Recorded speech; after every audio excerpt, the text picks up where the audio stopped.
as well, but I need your help. You can all now take out your phones because I need your help. Please take out your phone, put it on video.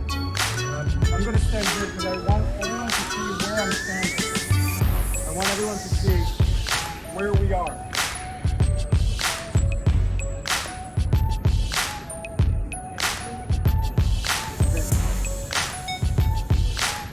So everyone, please take out your phones because I want this message to get to every parent who sent their kids to Columbia University and trusted their kids and their children's safety with us. I want this message to get to every parent in America who sent their kids to NYU, to Harvard, to Stanford, to Berkeley. And I want you to know one thing. We cannot protect your child. And I'm not saying this as a professor. I should introduce myself. My name is Shai Davidai. I am a professor at Columbia Business School. I am Israeli. But before all of that, I am a dad. I have two beautiful children. And I'm talking to you. I'm speaking to you as a dad. And I want you to know, we cannot protect your children from pro-terror student organizations because the president of Columbia University will not speak out against pro-terror student organizations, because the president of Harvard University, because the president of Stanford, because the president of Berkeley, they will not speak out against pro-terror student organizations.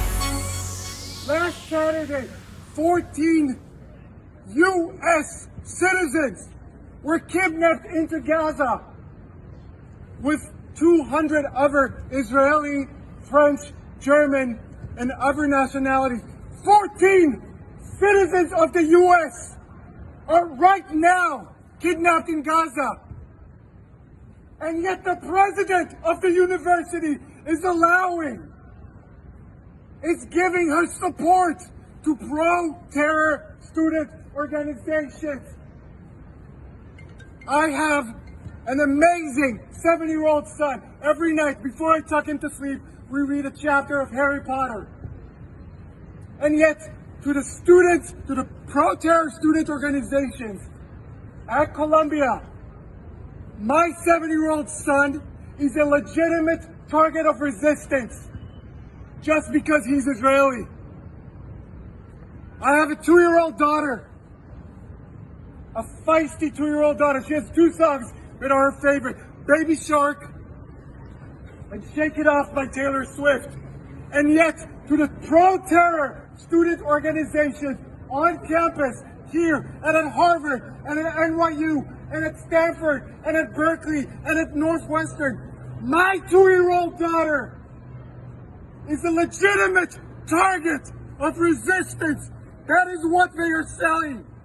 You are allowed to murder and kidnap my 2-year-old daughter in the name of resistance. And none of the presidents of universities all around the country are willing to take a stand. This is what cowards do. And I'll name it now. President Minouche Shafik of Columbia University, you are a coward. Because if President Biden can come up and say, no, this is unacceptable, this is inhumane, and if Eric Adams, the mayor of New York City, is able to say, this is not okay, then where are you, President Shafik of Columbia University? We are waiting for you to eradicate all pro-terror student organizations from campus. Last week, we had thousands of students chanting pro-terror songs that are sung right now in Iraq, in Libya, in Yemen, in Afghanistan. They were singing this not in Gaza, not in Afghanistan, here in New York City. And this is the school that you want to send your children to.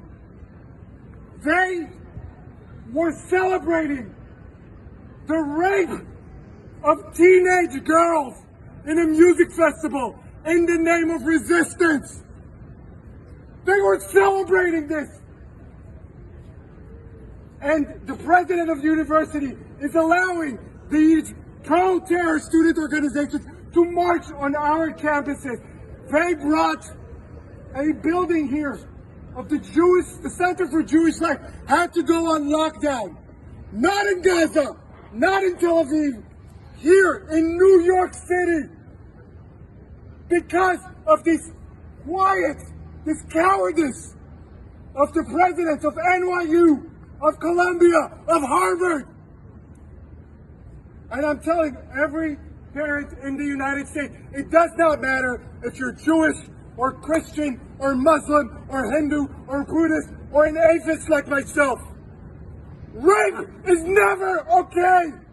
Right. Not as an act of resistance, not as an act of revenge. Rape is never okay. And if my amazing 2-year-old daughter was now 18 years old, I would never send her to Columbia. Not because it's not a great institution, it's an amazing institution, but because I know that she will not be protected there. Because the president of the university allows pro-terrorists to march on campus. We would never allow the KKK to march on our campus. We would never allow a pro-ISIS demonstration on our campus. Can you imagine in the city that had to endure 9/11, the worst attack on American soil? Can you imagine that here we have pro-terror student organizations? So what I want you to do now is I want you to go on social media. I want you to put this video online. I want this to get to every parent, every concerned mom, every concerned dad in around the United States. And I want you all tomorrow morning to call your kids' college, your kids' university, and ask them one simple question. Will you protect my child from pro-terror student organizations?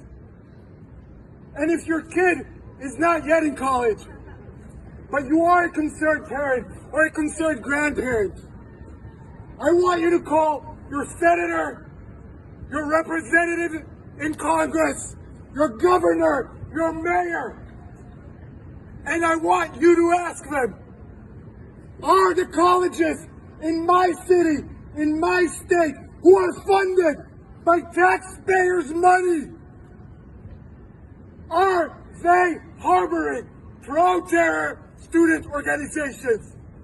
Because kidnapping 9-month-old babies is never okay. Rape is never okay. Murdering 89-year-old grandmothers who have Alzheimer's and do not know what is going on, shooting them in the head, executing them, is never okay. I'm sorry I'm getting emotional. I'm only emotional because I am a parent. People have asked me in the past few days, are you not afraid to speak up? You're putting your job on the line.